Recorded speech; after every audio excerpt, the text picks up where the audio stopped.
Welcome to the D-Spot podcast. Dr. Dana McNeil is a licensed marriage and family therapist who specializes in working with couples using the Gottman method. Her evidence-based practice provides support for the wide range of relationship issues that modern couples face. By using her open, affirming, and outside-of-the-box thinking, Dr. Dana is able to approach her work with couples by bringing both insights and tools that reflect the realities of today's complicated relationships. Dr. Dana features guests on her podcast that include a unique array of celebrities, CEOs, influencers, and everyday folks who are all working on navigating new conversations about how society views what goes into a successful relationship. And now, here's your host, Dr. Dana McNeil. Hello and welcome to the D-Spot podcast. I am your host, Dr. Dana McNeil. We're here to talk about all things relationships. Today, I am thrilled to introduce Martha Kauppi. Did I pronounce it correctly? Yes. I'm trying because it's so beautifully written when it's spelled Kauppi. It's beautiful. So Martha is a marriage and family therapist. She's an educator. She's an author. She's a speaker. She's an AASECT-certified sex therapist and supervisor. She does lots of things very well. Martha has a lifelong career in health and sexuality. She's a senior trainer of the Developmental model of couples therapy. Martha trains therapists all over the world to work more effectively with relational intimacy challenges and sex issues. She is the author of a groundbreaking new book, which I love very much, and I have here. I'll probably have to send it to you to get your autograph. A new book called Polyamory, a Clinical Toolkit for therapists and their clients. Good morning, Martha. Thanks for being here. Oh, thank you so much. I'm so pleased to be here. I am very excited. This is a topic that was one of the main reasons that I wanted to start this podcast, because I want to educate clients about all kinds of relationships, not just the ones that we identify with in the mainstream, right? A male and a female. There's all kinds of other relationships that people can have. And so Martha is here to kind of help us get some more understanding about what polyamory is, why would someone identify with that, what goes into it. So before we dive into that, how did you get into the world of being a sex therapist and writing books on polyamory? How did that happen? Well, this is a third career for me. Yeah, I've done a lot of things. My first career was as a midwife. And so, a midwife is a sexual health educator, a lifeguard, a clinician, and also a counselor, a family counselor, family systems counselor. Absolutely. So there's definitely a through line from the very beginning to now. Yeah. I just sort of switched from more of a focus on physical health to more of a focus on mental health. But the mind and body are inextricably connected in ways that I just find fascinating and inspiring and magical. And I've just been kind of in that field my whole life. And then when I stopped being a midwife, I was just quite exhausted from being on call for 14 years. Wow. Like getting up in the middle of the night or 3 o'clock in the morning or whenever that baby's coming. Yeah, exactly. And then I leave my house not knowing if I was going to be home in 5 hours or 50 hours. Oh, wow. And yeah, so it was, a very interesting, exciting, miraculous, magical career, and also pretty exhausting for me. And in the course of that career, I trained a lot of midwives as well. I developed a midwifery training program that was 600 hours long, and it was almost entirely role play. Oh my goodness. Wow. Yeah. So that was a huge creative teaching experiment that was very successful. And I learned from that how much I like teaching people really complex kinetic skills, like stuff you have to actually get in your body to be able to do it. And so then when I came around to being a marriage and family therapist, first of all, it was a no-brainer that I would be a sex therapist, because as a midwife, one of the things I did was practice gynecology. So, I've been a sexual health educator since I was quite young. And having been a family systems counselor in the role of midwife, I had a lot of experience doing that kind of work. But I went from exhausted midwife to glass blower. Of course you did. That's the natural progression. Why wouldn't you, Martha? Of course you did. Exactly. So for a little more than a decade, I developed ways to work with hot glass differently Wow. than it had been worked with before, and sold my art in galleries all over the country. And that was really nice sort of departure for me. But I found that I was making art that was really about kind of how we see things. And, that there's sort of a miracle of perception that can change your mood, your viewpoint.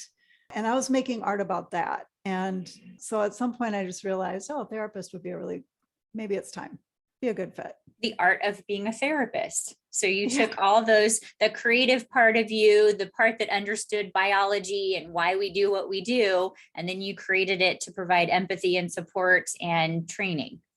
Yes, and to find a more kind of hands-on way to help people with that miracle of a perceptive shift that makes a difference in your life. Beautiful. And I love the way that your face lights up when you talk about what you do, because it shows how much passion you have for it. So good. All right. So that is the journey. So then we landed here. And so for those of my listeners that don't necessarily understand what polyamory is, or they think they understand what it is, tell them, what is the difference between having an open relationship and identifying as someone that's in a polyamory kind of relationship? Yeah. Well, first of all, it's a little bit differently defined by different people. So Yep. it's always, if you're a therapist, it's always worth, or if you're a friend of somebody who's talking to you about their polyamorous relationship, it's worth just asking, what does that look like in your life? And I don't think that's going to offend anybody or make it seem like you don't know what you're talking about. So, but in broad strokes, I would say open relationship or non-monogamy usually refers to a relationship where one or both partners are free to have other sexually intimate relationships that don't involve emotions and romance and feelings. And polyamory is like that, except with the feelings and the romance. I love that. That's a very nice way to phrase it, and something that can be very big and complicated and have lots of definitions for lots of different parties. When I speak with my clients, I usually kind of start out asking them what they see as commitment and kind of like springboard from there. It sometimes helps that conversation be a little bit different, right? Because we all have our own expectations and beliefs about what our relationships look like. Right. And that is an interesting question about commitment, because it needs to be pretty pointed. Like, what do you think your commitment to your partner is? And what do you think your partner's commitment to you is? The way I have a similar conversation is about fidelity. So how would you define fidelity? What would feel to you like infidelity? Because for some people, infidelity would be you sleep with somebody else without my knowledge of it. And for other people, you think about somebody else, and that's infidelity. So it's really useful to know what that is. And mostly people who are in polyamorous relationships have talked a great deal about fidelity and what is our agreement with one another, and what's in bounds for you and what's out of bounds for you. And they've gotten fairly adept at having those conversations, and also pivoting, or having at least the expectation that there could be a pivot midway. So we try this out, we see how it goes. And then if it's a very successful venture and experiment, then great, but we have to evaluate it, right? And maybe on the other hand, it was really difficult for one or both partners. And it's important to talk about in what ways, and if a little tweak could make a difference. So there's not like a rule book for how to do it, just like there's not a rule book for how to do monogamy. Yeah, absolutely. Great point. Do you find that most of your clients have had these conversations as they're getting into the relationship, or it comes up later? So, or is it sort of a mixed bag? It's a mixed bag for sure, but most of the clients that come to me, I mean, this might be selection bias, because I think people at this point come to me when they've had a number of therapists previous and didn't make a lot of progress, or they have a very complicated situation that they're hoping that I can help with. But it's always been true in my practice that most people come pretty late in the game. Mhm. I've had a handful of therapists or clients who have come to therapy because they want to open their relationship and they're thinking about it and they want to do a good job of it. And those are like really, really nice to work with because there's not a lot of damage. You get them while they're fresh. Yeah, like before the mistakes were made, Uh-huh. And then a lot of people are coming to me because mistakes were made. So it might be one of us is really interested in polyamory, the other one is not so sure. Or it might be we're both curious about it and interested in it, but we tried it once before, it didn't go so well. We don't know why it didn't go so well. We still want to try it, but we need to not make that mistake again, whatever it was, and anything in between. And then there are a lot of other issues that are kind of specific to polyamory, like coming out issues, marginalization issues, just balancing multiple relationships, time, energy, resources, and that kind of thing. Sometimes there's a lot of work to do around agreement making, like what do we want to agree to? What don't we want to agree to? How do we sort of get the balance right between agreements and just understanding one another really well, so that we don't have like a huge legislative document that we're hoping is going to somehow make it so nothing bad happens, right? We never have to have any uncomfortable feelings. So it can look a lot of ways. And by the way, like spoiler alert, you can't legislate away emotions. So there is okay, darn it. I thought if we put some kind of rule in place, then we could not have that. Okay. Yeah, exactly. You can't, that doesn't really work very well. Yeah. So many questions. Okay. Because my mind is like, oh, what about this? What about this, Martha? Okay. So we get a lot of calls from couples that are new at it, right? That would probably be the majority of the clients, that there's something that's an event that's happened in their life, or they've finally been honest about maybe what they want. And so they call our office and say, we want to set boundaries around our new decision to like enter into polyamory. And so that typically means code word rules for me. And can you kind of talk to the audience about, there's a difference between boundaries, rules, and agreements?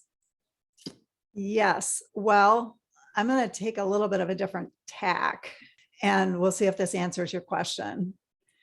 So there's a skill that underlies agreement making, and it's called differentiation of self. And I'm going to break it down because it's really, really important. So if you're thinking about making agreements in whatever relationship you're in, doesn't like, we don't just have agreements in polyamorous relationships. You can have right. Like an agreement that if you're going to be late, that you text me and let me know what time you're going to be home. That's a great example. So when it comes to agreement making, the skills involved with differentiation are of absolutely the most importance. So the first one is to be able to figure out what you think and feel and want, separate from what anybody else might want you to think and feel and want, right? So first you're going to have to figure out, do you want to call or text if you're going to be late? So if that's my personal value system, that I don't want you to worry, or that you should just know that if you don't hear from me, everything's okay. Exactly. So you need to figure, first of all, you got to take a look inside, get grounded in yourself, block out whatever I might want from you, and figure out for yourself what you want to agree to. Okay. Because it's going to be that's part of the problem, right? Is that most of us are influenced by what people in our world or society or like social structures tell us that we should think. And so sometimes we're not always grounded in who we are. Well put. Those social structures do a lot of mischief this way because you should do it this way, right? Okay. So you figure it out, and it's enough to be willing. So if you're not like, I love this, it's totally aligned with my values, then the next question I would have for you is, are you willing? Like truly willing? Are you willing to actually show up for this because it's important to your partner or not? And that's an insight project. You got to look inside yourself. Okay. Second part of differentiation, get grounded in yourself enough to be able to share this information with somebody else, even if it might be hard for them to hear. because I can't simultaneously take care of my feelings and needs and take care of yours. I can have empathy, but I can't just do that because that's impacting you. And if you don't like it, try to talk you into it or like give you validation to help you get on board. I just need to be okay with it. We'll tolerate them having distress if it distresses them. Right. Yep. The first step is to know it. The second step is to spit it out. Okay, great. Right? And then the third thing is to be able to get grounded in yourself sufficiently to get curious and lean in when somebody else is telling you something that's hard for you to hear. So then to be able to say to your partner, oh, wow, so you don't want to text when late. And now the curiosity part, what's that about for you? Why does it feel important to you to not do it? What feels difficult for you about doing it? Like, let me see it from your perspective. Show me what this looks like from your perspective. So this is not a decision-making conversation at all. This is a get to know you conversation. I call it in my practice, can you be curious versus furious? Right? Yes, exactly. We're not in disagreement because we don't love each other. It's because we have our own life experiences, expectations, family of origins, all the things. Right. And so can I hear that without it challenging me, but accept that that's just more information about the person I love? Yes. And a key trick there is to make a distinction between a conversation about the topic and a decision-making conversation. So we're not at the We're gathering decision-making information place at this point. That's right. So we're just in sort of a free-floating creative space of exploring each other's point of view. And by the way, we might decide to explore a lot of other theoretical point of views while we're at it. Sure. And then we're gonna eventually come around to making a decision about this. But the beauty of this, so those are the three skills. Figure it out from within you, say it to your partner, hear it from your partner with curiosity. So when you can do that stuff increasingly well, you're much more likely to end up with an agreement that you can keep. And until you can do all that stuff, you're at risk of making an agreement that you can't keep. And a lot of people do that. They make an agreement that either they don't believe in, and they're just thinking, okay, I'll do it for you, my darling, because you're so important to me, and I'll just hope for the best. Or they've got a little magical thinking like, well, it's a good idea. I know it's important to you. I've never been able to do it before, but probably this time I'll be able to do it. So yes, or just total placating to get you off my back. Yeah. I want to shut this conversation down. I don't like how it feels. I'm worried that we'll get into an argument if I don't say the right thing. So yes. I bought myself some time. Exactly. You bought yourself some time until you break that agreement, because you never really made an agreement. Like, making an agreement is aligning within yourself with an intention that's important to you, and then remembering it and then following through on it. It's a very high level skill that we think of as being nothing, no big deal. Because I imagine that if you were unwilling to tolerate your partner's distress in those moments, wait until you add partners. That's right. That's right. Because it doesn't get easier when you add more partners to tolerating distress. Right. And if we're using your example of texting if you're going to be late, which that's a super common one, and it's one that gets broken too. Think about that follow through. So it might be like theoretically fine if I'm, sitting with my other partner over dinner and things are running long. Okay, I'll text. But if somebody's about to have an orgasm, I'm perfectly comfortable losing track of time. And then like another half hour might go by before I even think about you or my phone. And that's not good follow through, right? So to hold more than one partner in your awareness at the same time is very important. It's very important. It's not going to work if you just forget about the one that you're not with completely and forget about your own kind of connection with them. You have to actually build security with them and show up with authenticity in all the relationships that you're in. Because one of the things that I've learned, working with my clients is that part of what makes polyamory work or feel sacred is that if I do something, I'm doing something keeping everyone in mind, right? I'm not just doing something that serves one of their relationships, but I have multiple relationships, and I have to be able to have you trust in the fact that I'm not going to do something that only serves one. Good question and good point. So in a relationship where you have two partners, there's a third, which is you. And so staying in connection with yourself while being in connection with other people is so important. But to do it well, you have to be able to hold differing viewpoints simultaneously without abandoning any of them. Yeah. Right. So I have this desire, you have that desire, the other partner has this other desire, and ultimately everybody each has to make a decision for themselves about how they're going to handle the situation. And this is where I feel like if partners have had really deep conversations with each other about what's important to them and why, it's a lot easier to guess what's going to work for them. And also it's a lot easier to feel like it's important what's going to work for them. It's not just to get you off my back. It's because I care about you. Yeah. Right. And so there's this being in relationship aspect. If you don't want to be in relationship, just choose open or swinging or something that doesn't have romance and relational complexity involved. Of course, in those situations, like what could go wrong? Sometimes somebody gets feelings, and then you have a transition from open to polyamory. And I've worked with lots of clients in that situation too. It's a hard transition because for everybody, it wasn't what was expected. And so there's a big sort of pivot there. Great answer. Let's pivot to something that comes up for many clients of mine, this idea of compersion. How do we achieve it? What is that for people who are listening? They're like, comper what? So can you talk about what that is? Comper what? I like that.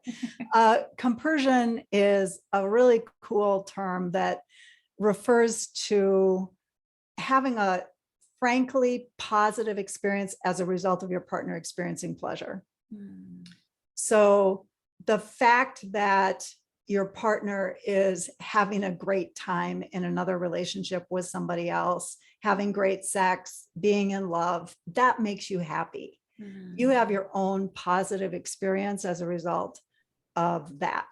It's a little bit like what we are not generally culturally very good at, but the skill of celebrating other people's successes. Right. You got your graduate degree, and I'm so excited for you. I'm not jealous or envious because I didn't want to do it. It wasn't something that was on my radar, but I can celebrate in your experience of it. Yes. Or even I got kicked out of graduate school and I didn't get what I wanted. And I'm still happy for you that you're having success in your life. So one way that I think it's really useful to start building the muscle for compersion is to practice celebrating other people's successes. And when you have that little pang of jealousy, like, grr, they got the raise, not me, really challenge yourself to show up how you want to show up. Go do your therapy or your processing or whatever someplace else. But in that relationship, show up how you want to show up and really start practicing. Oh my gosh, that's great news. I'm so happy for you.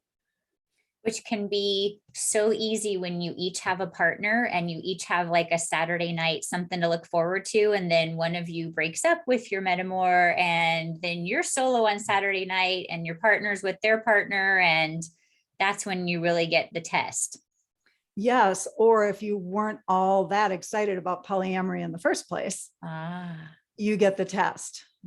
Or we didn't handle the agreements well, and we were still fresh. Now I'm like, knew that wasn't going to work. Right. Exactly. Right.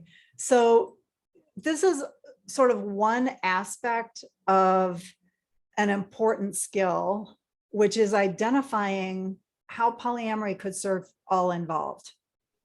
So I'm thinking here of people who are reluctant to open their relationship or have a lot of fears around it. Think about how it would benefit you. And this is not a decision-making discussion again. So identifying theoretical ways that it might benefit you is not the same as you signing on for it. So if we have differing sex drives, we're of the age where I am going through menopause and I don't want it as much right now. It's physically uncomfortable for me, or I want it less often. And I can see that as a benefit. You might see that as a benefit to you. You don't ever have to feel pressured for sex because your partner has another partner. If they want sex, they've got more than one way to get it, in addition to self-pleasure, right? Another possibility, like, let's say you really like staying home in the evening and having some quiet time at the end of your day, and your partner really loves to go out and party and go out dancing, and you really just have gone along for that ride a bunch of times, but you're pretty frankly tired of it. And you just want to read a book. So your partner could go out dancing with somebody else. That I still want you to be my primary person, potentially, if that's what you guys agree on.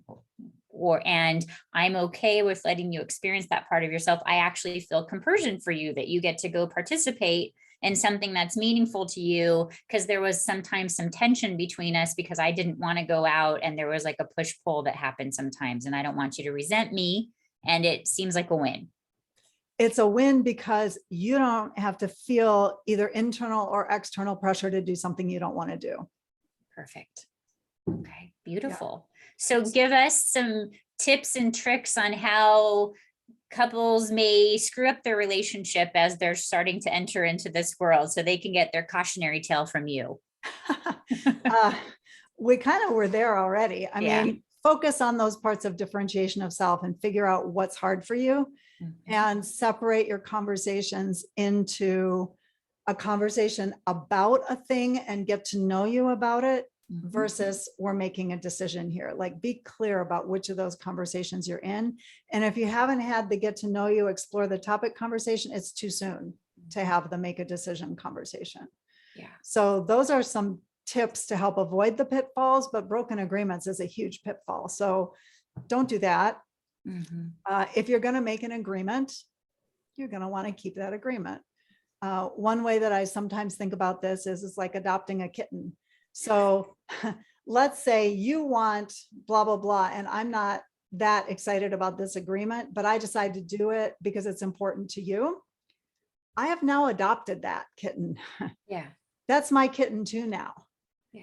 So now I need to take care of it. I need to nurture it. I need to show up for it. And I can't just decide one day, oh, that's her kitten. I don't have any responsibility for that. You can't do that. You could rehome the kitten, but it's not so easy. So that would be, metaphorically, it would be sitting down with you and saying, I'm really rethinking that agreement. Could we have a conversation about it?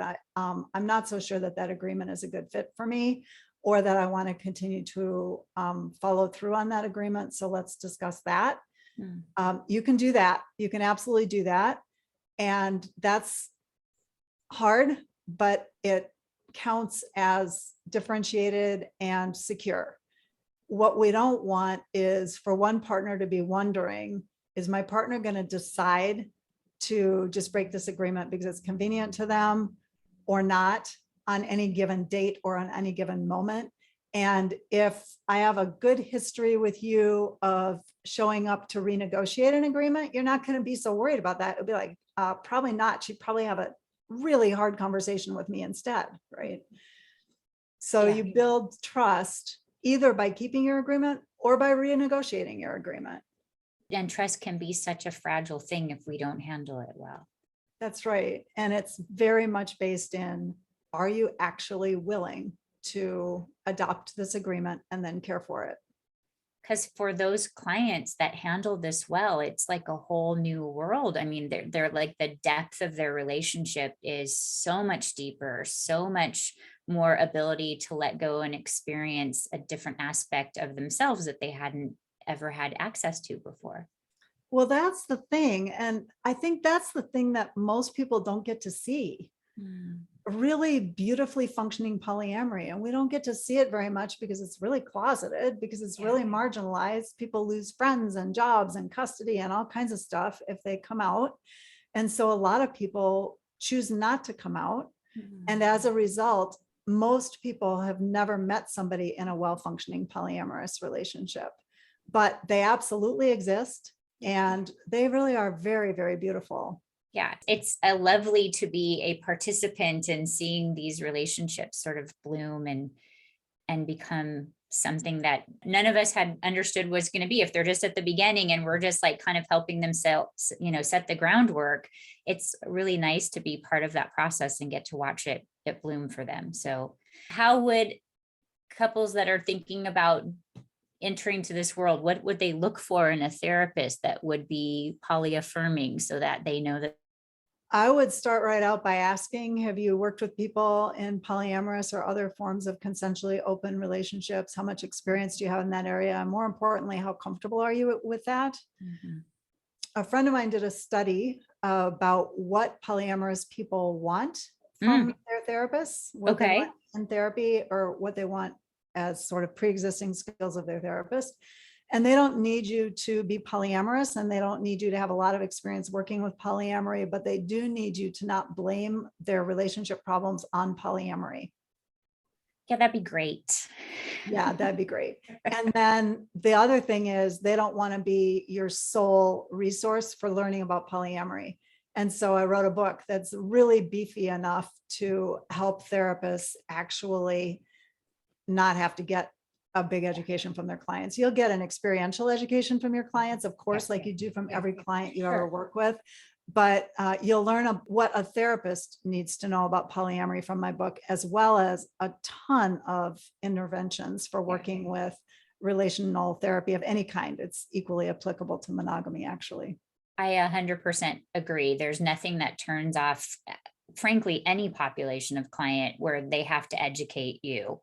And you're like, what? Let me get some popcorn. This is interesting. This is like watching a training video. That's not cool. That's not fair. And if that's not your area of expertise, don't do it, because you're not doing your client any favors, and you can actually do them some harm. And it could be innocent, but it's still doing harm. So it is, for sure. Yeah. And I am grateful that you put this book together, because I love this. It's the Bible around the office. So I'm grateful to get this opportunity to chat with you about it and learn more about it. And you're just as amazing as I thought you would be. How do people get in contact with you if they want to buy the book or they want to reach out to you?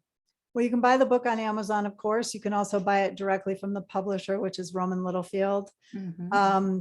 You cannot buy it directly from me. I just don't have time to be a shipping service. So there is not a way to get an autographed copy right now unless you actually bring the book to me. I have had some people mail it to me and get a signature and mail back, but I have to charge you for the shipping, of course. Anyway, sure. You can buy my book easily. You can find me at instituteforrelationalintimacy.com. I have a big blog that's on Psychology Today. It's got lots of free information about differentiation of self and polyamory and a whole bunch of other sex issues. I've got trainings for therapists and also free stuff that I give away to therapists and also the public, polyamorous and otherwise, about working with difficult sex situations, sex issues, or working, various steps to opening your relationship up. There's all kinds of stuff on my website, so you can help yourself. Yes, there's a whole lot of information. And if it's something that you're just learning about or just entering into discussing with your partner, it's an amazing resource to get some information. So I am so grateful that you were willing to be here today and to talk with us. And I hope that there's somebody that's listening that feels more comforted and more normalized, that there's therapists that do believe in who they are and support their journey. So thank you for all that you do, Martha. Thank you so much for having me. It was really a pleasure. You're welcome. Take good care of yourself. You too. This has been the D-Spot Podcast with Dr. Dana McNeil. To learn more about Dr. Dana's practice, simply visit us at www.danamcneil.com.